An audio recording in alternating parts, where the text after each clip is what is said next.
Hello and welcome to, I think it's episode 5 now of Motor Trade Talk. And this week we're joined by my partner in crime, Nick McDonald. And he's back. And we've got a special guest with us this week, Jacob Sotiris from Calibre Group. And we're going to be talking all about the power of using video in the dealership all around, even, I suppose, Jacob's service areas and everything else within the business. So before we get into it, here's a little intro and we'll be back with you shortly.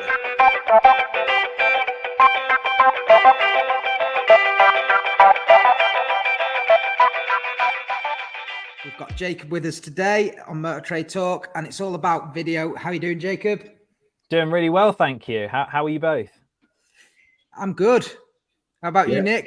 All good. Always good. It's been the gym this morning. So That'd be good, hasn't it?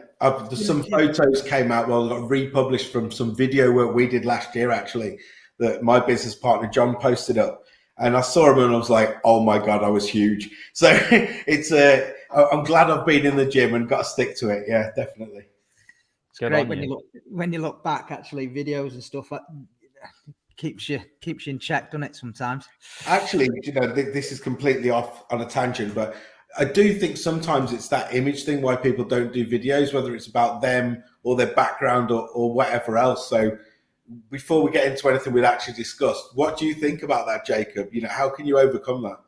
Completely agree. So some of the biggest objections are to do with confidence. When we're teaching about video, it's not just here's the technology and how to use it and how to position cars or whatever the business needs are. It starts with the foundations, and it's confidence in people. Don't like, if they don't do it often, don't generally like hearing themselves back on video. They don't like seeing themselves back on video. There's lots of objections that just stem from that confidence and overcoming it. People's opinions, they have these preconceived ideas that people will have these negative opinions of them, which will create this objection, a barrier that they won't go through. And as you say, with the fitness journeys, a lot of people almost don't feel confident enough seeing themselves, so won't do that starter video or that starter photo. But if they had, they would have loved to have seen how far they'd come.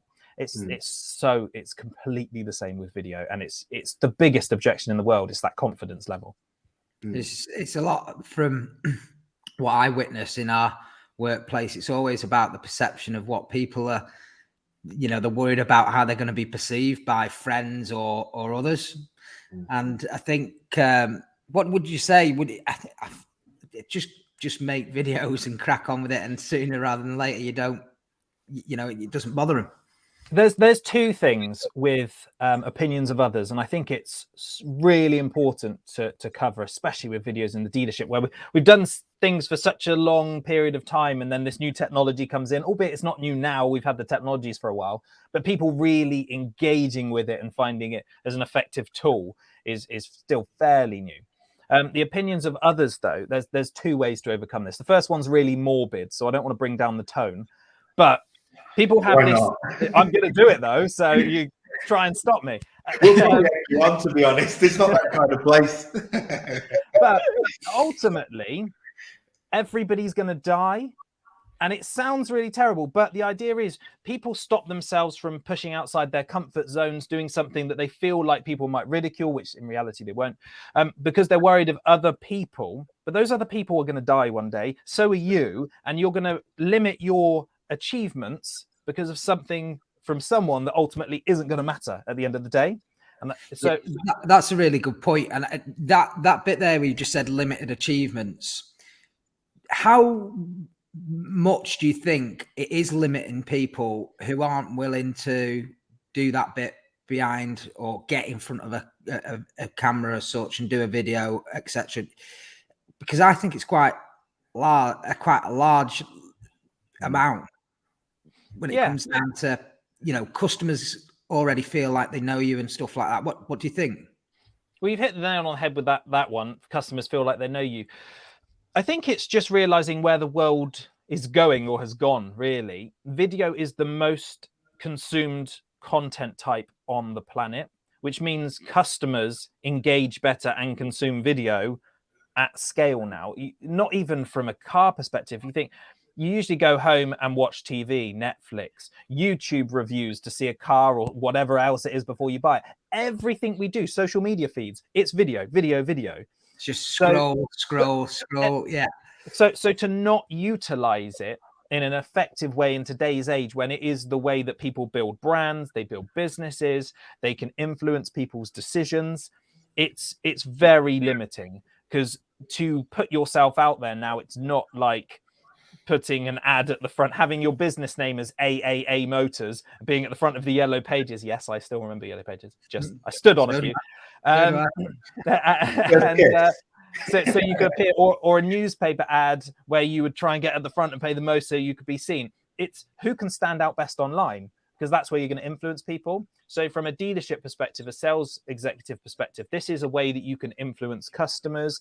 There's proactive things that you can do. I mean, renewal leads, for example, I'll just give you one. So the difference between sending an email to a renewal customer and being, hi, you bought a car from me 2 years ago, you're in a great position to change, versus grab a phone, hi, Mrs. Customer, we had a great experience together before. I just wanted to let you know that your car is currently at XYZ position and we'd love to share. That connection is instantly reinstated. And the chances of them responding to that is feels much more personal as well. And more like you care is exactly. I really like that one, especially around renewals, because they often get overlooked. Full stop. Whether Steve, they get he gets off this podcast, aren't you? Come on, team, get your phones out. Text message going in a minute. So step one, right? So because there is a lot of people still not using video, and they don't know what to do and how to do it. Obviously, phone's the easiest and quickest thing that we can do. I think people try and worry about whether it's perfect, when it really is quite nice to have a more raw state to a degree, depending on what you're doing, especially if it's personal video. So what should they do? Step one, like to just pick up the phone, hit record. Do they do it portrait, landscape? What way? What's the best method? Yeah, so there's lots to this, but fundamentally start with mindset. You've got to understand why you're doing it.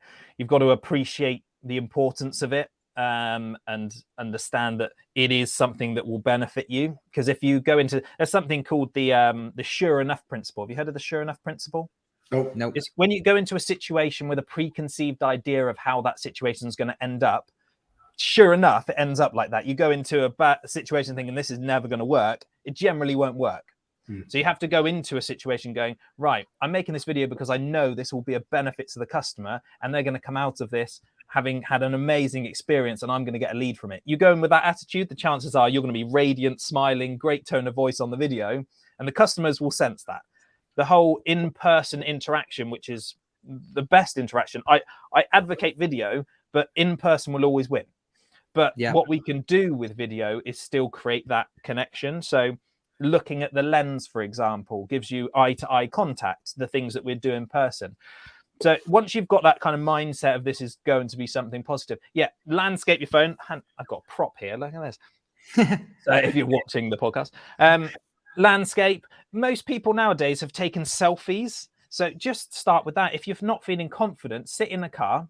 If it's on a dealership forecourt, sit in a car, put it landscape, selfie style, press record. Don't start talking for the first part because you'll always feel uptight. Just talk about anything to the window, whatever, until you feel a bit more comfortable. Then look at the camera and just blurt out any kind of intro to a vehicle video. Hi, my name's Jacob. Thank you for inquiring. This is the lovely car I'm about to show you around. Press stop, then record again. Do the same thing, say the same thing. Do that 5 times and then watch all 5 of them back, one after the other. This works amazingly.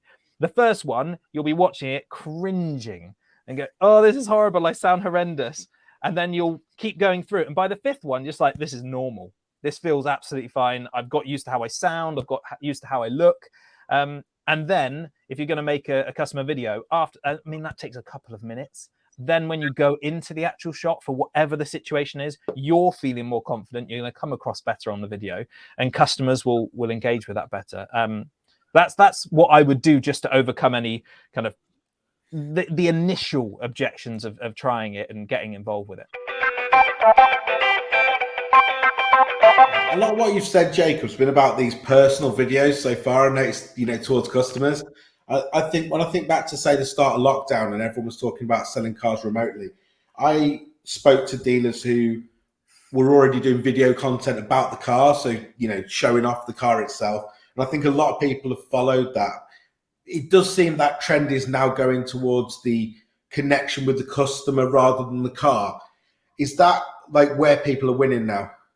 100%. I'm glad you touched on that, actually. It was, oh God, people can't come in, so we've got to show them this product via video. And that was it. I'm going to show them the product. Now it's everybody's showing the product. So how can I take that a stage further? I'm the person they're going to be dealing with. So let's show them me. Let's show them the dealership. Let's create that connection. Because at the moment, they've only got a connection with the car. And they can have a connection with any dealer that they inquire with any car if they see a video of a car. It's the person. And the difference between even if somebody inquired at 3 different places, for example, they got 3 videos. The likelihood is they'll probably get 1 video back. But they got 2 videos back. So this person that doesn't do a video, they can't be asked. Goodbye. You've got 2 left. One of them is from a sales exec that's probably not that interested. Maybe they're a bit busy. They can't be asked. The attitude's not right, and they watch that video. Then they watch the one of the person that's clearly excited to meet you virtually, give you an experience, smiling, engaged, making them almost part of that experience, not just the car. You're not just buying the car, you're buying me. And that kind of interaction, they will win every single time. Every single time. This is where we need to, remember what we would want. Yeah. Yes. I think we do it every single day. So, this is a BMW 330d M Sport, if you were the buyer, what would you want? And that level of personalization, that energy and everything else, that is exactly what you've just described is what you would want. And I think doing a personalized video, sometimes what I've noticed from our guys is doing a personalized video for a customer inquiry on a vehicle isn't so much of a bother. Doing a video with them about a vehicle in general is a different kettle of fish. Why do you think that is? Because it's essentially the same thing. What would you put it down? They're still going to hear your voice and see your face when they turn up at the dealership, aren't they? So if it's on video, you're not hiding anything. Do you know what I mean? It is just what it is. I think the other thing is that people forget that it's a stressful experience going to buy a car. We overlook that. We're used to dealerships. We're used to cars. We're used to, the next £10,000-15,000 transaction is just another transaction. But just because your car's £500 cheaper and the one that's £500 more expensive has got a video, doesn't mean they're going to buy yours anyway, because it's still 14.5 grand instead of 15. It's still that fear. So if you can bridge that fear with, this is who I am, this is who we are, some of those fears start to dissipate, don't they, before you make that decision to go and travel to see the car. We love in the industry to talk about touch points. And I think on reference to both of those points, touch points throughout the process, throughout the journey from before the customer, you even know the customer exists, through to them finishing the process. Those touch points are vital. Now with video, the difference, as you allude to then, Steve, the difference between how salespeople interact with a customer inquiry versus just making a video, for example, that could be for social media, that could be to upload to a listing online, is the inquiry feels like there's immediate gratification. There's a customer has inquired, so they're probably going to see this video and come back to me. Whereas if you're making something with no knowledge of, is this going to land with anyone? Is this going to actually produce me some results? It's quite hard to get engaged. Oh, I'm going to go and spend 10 minutes out there on the forecourt doing something I don't particularly enjoy doing, because not everyone likes doing video. And I don't even know if it's going to work. That's the wrong, again, it goes back to mindset. You've got to think, this is a touch point. The dopamine hit isn't quite the same. 100%. This is just, but it's viewing it as a touch point, because you don't know who, wherever that's uploaded, who might see that, where they might send that to another touch point, who then might eventually come round and inquire. And when they do inquire, who are they going to ask for? Well, the person that they've already built a relationship with without you even knowing. There's a phrase that I call it the 24-hour salesperson. I loved it when I was in the dealership selling cars. I took all of I joined Volvo, brilliant brand, lovely cars, but we had quite a large overage list when I joined, and I prioritized videos for Auto Trader on all. What's that? Sorry, just the customers. No comment. No, they were lovely customers. Don't get me in trouble. Took that overage list of cars and made videos of all of those and put them on the Auto Trader, because I knew that customers that are buying cars might not be viewing it at the time that I want them to view it, or they might not inquire at that first stage. But I knew all of those cars, it could be 11 o'clock at night. If that customer wanted to see that car, they're going to see my face showing that car. And if I came into a lead, or if a customer visited a week later, the chances are they're going to come in and ask for me, which they often did. Oh, I've seen you on the video. Or is Jacob around? I had no idea who they were, but they knew me. And that's it. There wasn't that immediate dopamine, but I knew the long game was it was a good touch one. I think the next one is people worry about editing. Do I need to edit? What should I do? Is there any, apps or anything that you would recommend that I've actually talked with you about this in the past, I think, some time ago. Any apps that you would recommend for them to download? Simple, stupid ways of, and do they just hit YouTube and watch and learn at the same time? Yeah, so it depends on how far you want to take it. Ultimately, most dealers now have something in place for video, whether it's See It Now, vehicles and video, or autos on share, whatever they're using. So and you don't need editing skills really. You can stop and start videos. That's as simple as you need it.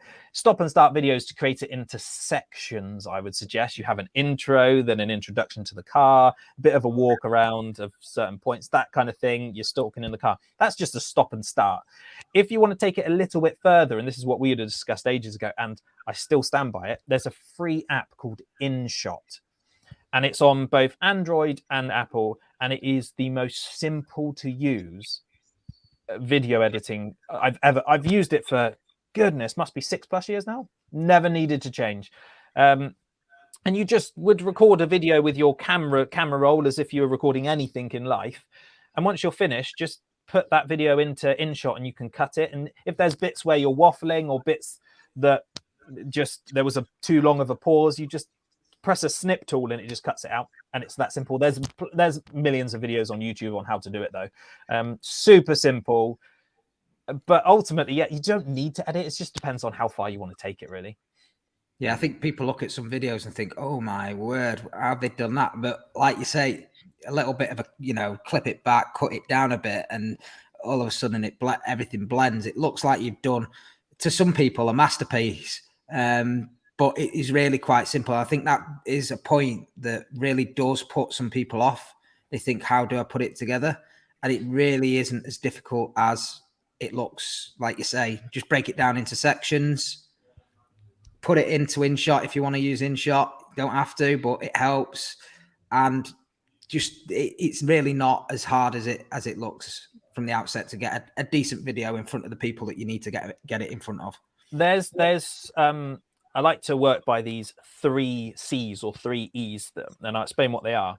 And it makes it really simple so people know how to make a good video. So firstly, there's the 3 E's, which stands for engaging, entertaining, and educational. If all of your videos, to whatever degree, they don't have to be fancy editing, if all your videos can be engaging, entertaining to a degree, if you can, it doesn't have to be, but educational as well, it's going to be a good video. And they have the 3 C's, which comes down to more of your personal ability. So confidence, competence, and consistency. So once you're confident in something, it's kind of like in the dealership, if someone's not buying a car, it's either because of the salesperson, the money, or the car's wrong. You have to have all 3. Same with making videos. If you're not confident, but you know how to use the technology and you do it often, the lack of confidence will show through. People won't feel confident in you. Goes through. So competence, it's just knowing how to use the technology, which is all simple nowadays. As long as you are competent in using it to a degree, then you'll be fine. You don't need to go down fancy editing to worry about and pressing record. Don't worry about fine tuning it, making it look like it's a video ad, or, you know, on the television or anything like that. I think that's really something that needs to be stressed, because there's cases for that being, you know, sort of introducing your business. You might want a professional shoot around it or whatever it may be. But when you're in the day to day, people want to see a little bit more of a rugged edge. Yeah. You know, a bit more of a, oh, well, this is, you know, not finely tuned, and it's not, you know, as it's, you know, all the rest of it. People actually, does that bring authenticity through sometimes? 100%. People don't actually like fine polished stuff anymore. Before it had to be that way because all you knew was television ads and they had to be highly polished. Then it went on to social media, and social media ads were these highly polished productions. Then people started to realize, oh, every time I see something highly polished, it's probably an ad, and no one likes ads. So they tuned out anything that was highly polished. And that's where the selfie kind of world came in. It's not just across sales either, is it? We've got servicing departments and any other areas of a business that we can be using the power of video. And where it's endless, really, what we can use it for. You know, service departments, I'm guessing that you've worked with service departments before. Are they up to speed with using video in terms of highlighting what they offer, not just a walk round that we've done of, you know, this is your repair? Is there any other ideas and other options that are available to them to be able to leverage video to make it more powerful? There is, and it's funny because service departments have arguably been using video probably longer than sales because of those service videos with customers, things like that. But them engaging it in a different, and I appreciate it's a busy department, but there's ways that they can utilize it to build, and again, it's all about touch points, but to build authority, to be the go-to people, to build trust and transparency. For example, every single day, really easy one to use, every single day, the service department will be asked the same question 50 times, probably, by customers. So, you know, that's a frequently asked question that customers want to know the answer to. If you had one service technician or a service manager that once a day addressed 3 of the most frequently asked questions, even one, and posted that on social media, here's how to check if your oil level's low. Here's all the things we would think is obvious, but customers want to know. Just make a quick video. It can be 2 minutes explaining how to do it. Post it online. You're instantly showing, oh, one, these people are nice. They're giving out free value, and they know what they're talking about. And another little tip there, I think, if you have got a service department, as a salesperson, that was probably one of my favorite areas of the business to go and visit before customers came in for the service. Now using video, you know, we could be using video to introduce ourselves to our service customers from a sales perspective. You know, hi, it's Steve. As you're in for your service, if you want to have a chat with me, come over and grab me. We'll grab a coffee. If you want to look at any other options, you know, whatever spin you want to put on it. But is that another area, you know, where they should be looking to leverage again? You know, it's you've got customers walking in. If you've got a service department, should you use video, not just a phone call or an email? Before you answer that, Jacob, Steve, I want to know, when you were in dealerships, did you used to do this? Yeah. Did you like anger for the mirror? So when they finished their service, you'd put like what car they could get into and a payment for the new car? No, I didn't, but I wish I did. You could do this in video, actually, I guess, is we'd like go and grab Glasses Guide back in the day, in a book, obviously. Value the vehicle. You'd go like, what's the newest model? So for instance, when I worked in Peugeot, there'd be in a shitty old 206, and they're like, the 207s were like night and day better, and the finance rates were better. So we just go and get the book, value the car, and they'd pick up their old 206 that have seen all the shiny 207s, and there'd be a hanger that just said, would you like to get into a new 207 for only $199 a month? This is your detail and everything. And some of them would, like, they'd get in the car, they'd just get back out and come and buy a car. It was absolutely brilliant. But I guess you could do something similar like that with video, couldn't you? You must be able to. 100%. And the one thing that you just said there is actually something within the training that we go over. So other uses of video, and one of them is the service diary. It's, if you know customers are coming, there's no better customers to try and approach in any capacity.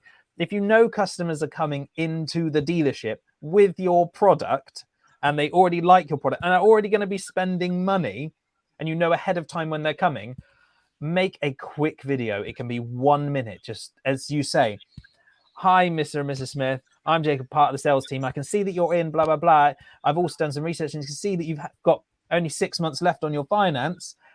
Come and have a chat. You've touch point.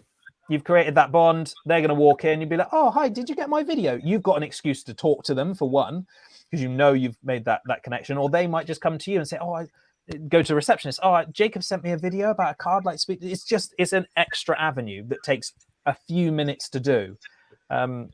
Yet we spend so much time worrying about customers going onto the forecourts and how we're going to turn those into paying customers. We almost neglect the customers that are so much easier in every way. And video just bridges that gap and makes it simple. I think it's been really useful, probably for me, for you, I'm sure as well, which no doubt will also mean for everyone that's watching. So thanks to everyone, as usual, for tuning in. Thank you to Jacob for joining us. It's been really, really useful. And yeah, we've got to keep building on these podcasts now. We've had some great guests so far, and it's going to get tough to beat some of these, isn't it? It is. I think if we can, hopefully it adds value. And I know Jacob is really approachable as well. Speaking from experience, you know, we've had several messages on LinkedIn in the past over probably a longer period of time than we probably give it credit for, to be honest. So where could people find you if they want to get in touch, Jacob? Is there anywhere in particular? Easiest place is exactly that, LinkedIn. I'll always respond to any messages. I like to think I'm fairly easy to reach out to. So yeah, by all means. I do. Before we finish this, I have to leave everyone in the dealership world with one tidbit just before we go. We like that. We like it. So if you are not already on TikTok, get on TikTok. There is a great brand, and they're going to love this shout out if they ever heard this. Metro West Jaguar Land Rover. Okay. And it's in America. They have a TikTok account, which has sort of got 250,000 followers now. Watch how simple their videos are. Most of them don't even have a person speaking to a camera. It's not typical. It's not like dancing around the car.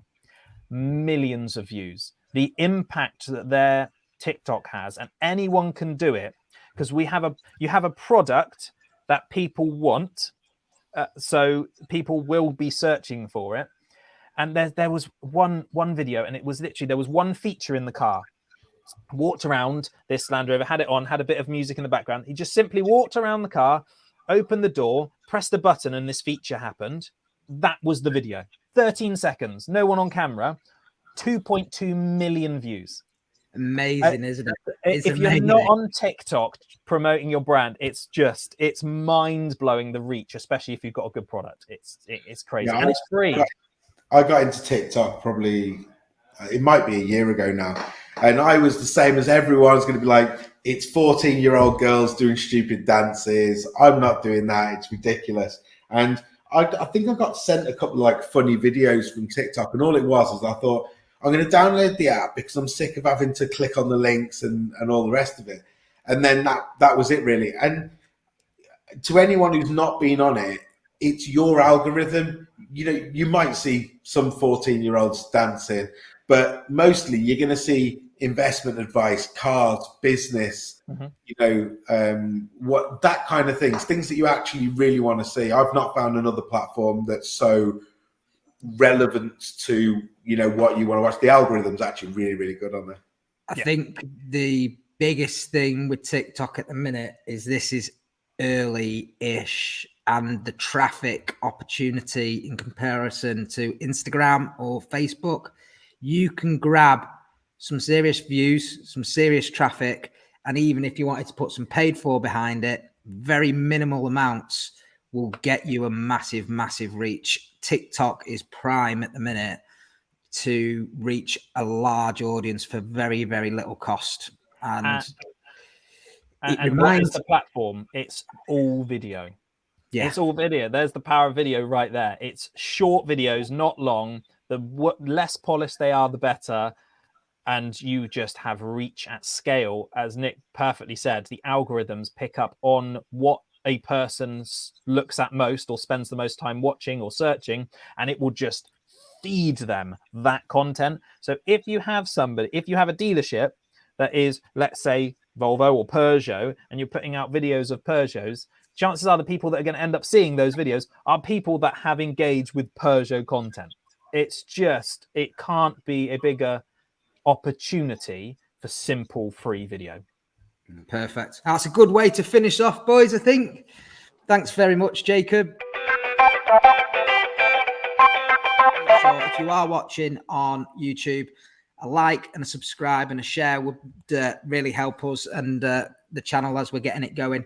And if you're not already on our Facebook group, it's called Motor Trade Talk. It's a closed group for the automotive sector. Try and get my words out. And we'll catch up with you next time. Thank you. Thank you. Take care. Thank you very much.